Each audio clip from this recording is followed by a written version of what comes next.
میں نظام آباد نہیں لڑا. کیوں نہیں لڑا؟ کیونکہ ہم نہیں چاہتے تھے کہ آر ایس ایس وہاں مضبوط ہونا، کامیاب ہونا. جیسا ہم نہیں لڑے تو کل تک جو کاماریڈی میں بیٹھ کر ویڈیوز بنا رہے تھے اور لوگ جا کر ان سے اظہار تعزیت کر رہے تھے کہ کے سی آر ان کو ہرانے کو آیا، وہاں جم کر دی نظام آباد میں. اور کوئی نہیں بول رہا کہ نظام آباد کیوں لڑ رہے جا کے آپ کے لڑنے سے بی جے پی کو فائدہ ہو سکتا وہاں پہ. تو ماشاءاللہ سے آپ سمجھدار ہیں. یہ اس کا جواب میرا یہی ہے. اور ہم 9 لڑے، اس لیے لڑے کیونکہ ہمارے کو ہماری پارٹی کے مفاد میں فیصلہ لینا ہے.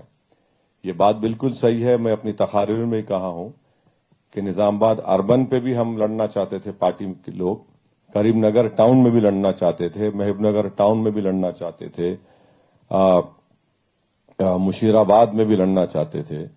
ایسے بہت سے اسمبلی کانسٹیٹوئنسیز ہیں، مگر فیصلہ جب لیا گیا تو یہ فیصلہ لیا گیا. اسد بھائی السلام علیکم. یوسف بابو پرجاپور تیلگو ڈیلی.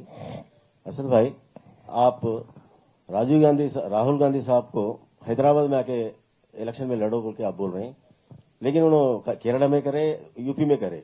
آپ جا کے یو پی میں کیرلا میں کر سکتے نا؟ انہوں یہاں نہیں آ رہے ہیں کیسے بھی. دوسری بات کیا ہے، نہیں آ رہے انہوں بول دیا آپ کو، نہیں آ رہے بول دیے. نہیں آپ ان کے ترجمان ہیں یا جرنلسٹ ہیں؟ میں جرنلسٹ ہوں. ہاں تو جرنلسٹ کا سوال کرو. انہوں نہیں آ رہے بول کیسا بولتے آپ؟ اچھا آپ کو بولے کان میں بولے کیا سیکرٹ ہے کیا کچھ؟ وہ ان کی طرف سے کوئی ریسپانس نہیں آیا نا؟ ہاں نہیں آیا تو آئندہ بولیں گے.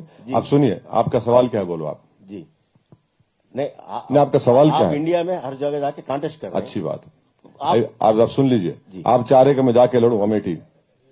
آپ چاہ رہے؟ نہیں آپ چاہ رہے میں امیٹھی جاؤں؟ سنو.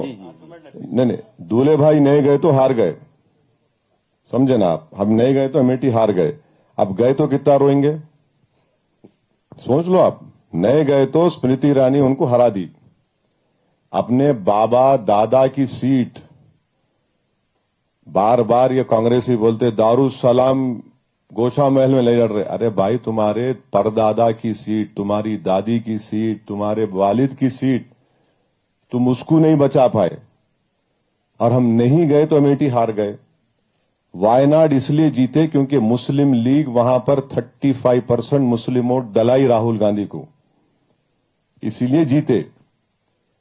یہ اصل بھارت کی سیاست کی حقیقت یہ ہے. اور اسی میں جو پروف کرنا چاہ رہا تھا، آپ پروف کر دیے اس بات کو کہ کانگریس پارٹی کے پاس اگر کوئی ووٹر بچا ہے تو مسلمان بچا ہے. اسی لیے کانگریس پارٹی نہیں چاہتی کہ ایم آئی ایم پارٹی ایک لیڈرشپ کی جو بات کر رہی ہے، مائنورٹیز کی امپاورمنٹ کی، وہ ان سے پریشان ہوتے ہیں. تو میں بولا بھائی میرے کو اختیار ہے، آپ لڑو آ کے، کون روک رہا آپ کو؟ میرے خلاف کوئی بھی لڑ سکتا، ان کے خلاف کوئی بھی لڑ سکتا. اس میں تو کوئی روک ٹوک نہیں ہے نا جمہوریت میں.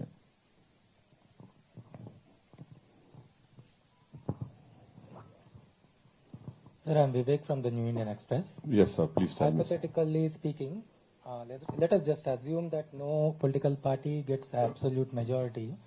But if, in case Congress is in a position to make a form a government with your support, what will be your decision? That's my question. Well, let me say I don't, answer. I don't want to answer a hypothetical question based on your hypothesis. In my opinion, it will be KCR who will become the third time chief minister. And I don't think so after having abused me for last 9 years, after saying that the doors of our party are closed for MIM, as if my life will end if the doors are closed or open. So I don't know what will happen, but I'm pretty much sure that in this election, KCR will become the chief minister for the third time. People of Telangana are very wise. They know in last 9.5 years, there has been no communal right apart from today in Bhaisa. And there has been peace, progress and prosperity. The argument is yes, more could have been done. More needs to be done. But people are seeing that Telangana is the only state in India which has the largest social sector spending. the largest social sector spending in the budget. So these are all the factors which will play a very important.